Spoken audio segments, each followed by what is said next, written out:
Good morning. Welcome to another barely rehearsed, barely edited edition of TigerHawk TV. It's a Sunday morning unshaven edition, and I'm wearing my Hawkeye hat in recognition of Iowa's crushing 24-23 victory over number 3 ranked Penn State yesterday afternoon. Would have been wonderful to have been in Kinnick Stadium, something akin to being at a Barack Obama's victory rally on Tuesday night, I'm sure. Anyway, my main topic of the day is to talk about the economy.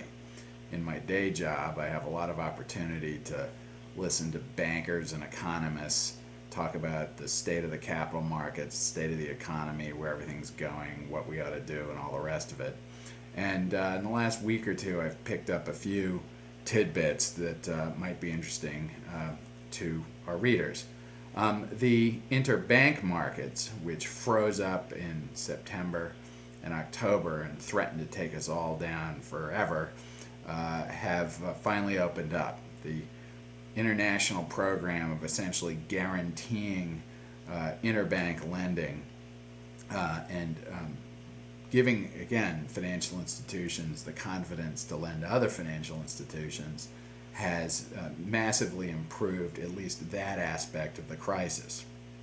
So we've gone from uncharted waters where banks would not even lend to each other to much more familiar ground. Now we're in effectively, again, an old-fashioned credit crunch where businesses have a hard time borrowing, investors have a hard time borrowing, people want to do new projects have a hard time borrowing. Although I will say that I've seen at the local level some successes in that regard. A local school has successfully closed a construction loan for a new facility, a project I know something about because Mrs. TigerHawk was involved with it, and so forth. So there is economic activity going on if it's low enough risk, if it's garden variety, and if it's funded locally.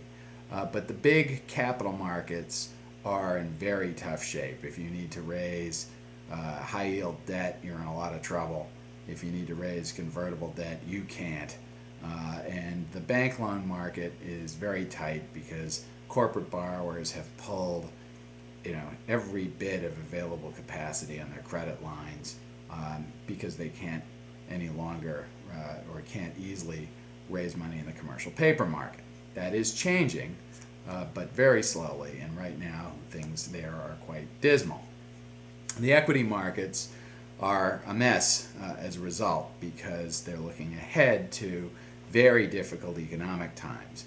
Now, the stock market is down more than 40% since its high in October a year ago. Year to date, the Dow's down 31%, the Nasdaq's down 36%. This is coming on the heels of massive mutual fund redemptions. $132 billion has flown out of U.S. equity mutual funds year to date. That's a terrible thing for individual investors who pulled their money out for fear that it would go away. This is absolutely the worst time to sell, but yet it seems that individuals do. They sell when they should be buying, and they often buy when they should be selling. But that's nevertheless what's going on. If you have not yet sold, don't. Instead, see if you can save money and put more into the equity markets. I think you're going to make money over the long term. But they do suck now. This year there have been only 39 initial public offerings completed and not one in the last 10 weeks. That stretch in the last 10 weeks is the longest since people have been paying attention, certainly the longest since 1980, which was the dark days of the Carter administration. For comparable figures, last year there were 284 U.S. initial public offerings completed. So 39 and the year's almost done versus 284 last year. That gives you some indication of how hard it is to raise money. The economic prognostications are dismal.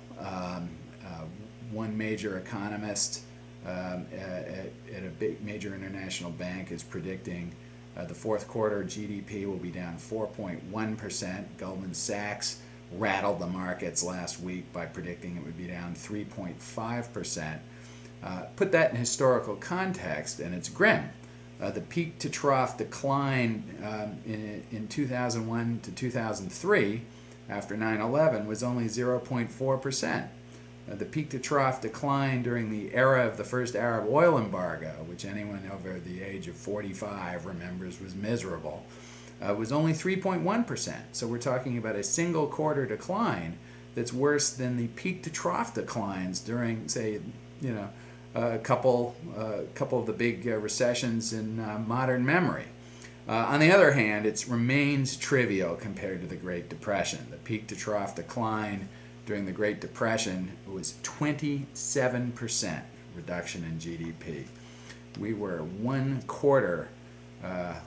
we lost one quarter, more than a quarter of our national output during that period, which was astonishing under the circumstances. So on the one hand, we're back in familiar territory looking ahead to a tough economy. On the other hand, it's nothing like the Great Depression was.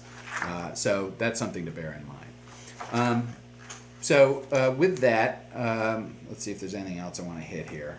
I don't think there's anything else I want to hit on this particular episode, other than to add an editorial comment, which is I do recognize that it's very difficult for the Democrats to have put through the Paulson plan to liberate interbank lending and to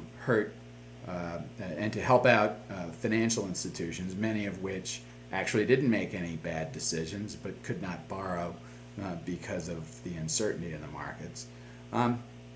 And I realize it's difficult for the Democrats who have supported that plan to then not support or not call for a bailout of the auto industry. But I do think that bailing out the auto industry would be a terrible idea. The auto industry in the United States has been grossly mismanaged for 2 generations. It has never adjusted to a world in which it had stiff competition. It has faced, without reversal, constantly eroding market share at the hands of not just 1 or 2 strong Japanese companies, but numerous foreign competitors that simply put out better products that are more reliable over long periods of time through dealer networks that provide much better service. This is the consequence of a massive managerial and cultural failure in the American automobile industry. The American automobile industry will be an abomination until it's frankly allowed to fail. The management from top to bottom is swept out. Union contracts are either eliminated in bankruptcy or renegotiated under those circumstances. And here is a critical thing which you never read about. We have to drive the repeal of the protective legislation state by state that guards local auto dealers from protection. One of the reasons why American automobile dealers are such painful places to go compared to their Japanese counterparts or their German counterparts is that the American dealers are very old school, stuck in their ways, and they cannot be replaced because of state laws that prevent the automobile dealers from turning over. So we need to fix all of that, and I'm afraid that letting these firms do so with a clean slate of a bankruptcy is a far more likely formula for long-term success in the American automobile industry than giving them a bailout program now. Anyway, that's just one man's opinion. I hope you've enjoyed this edition of TigerHawk TV.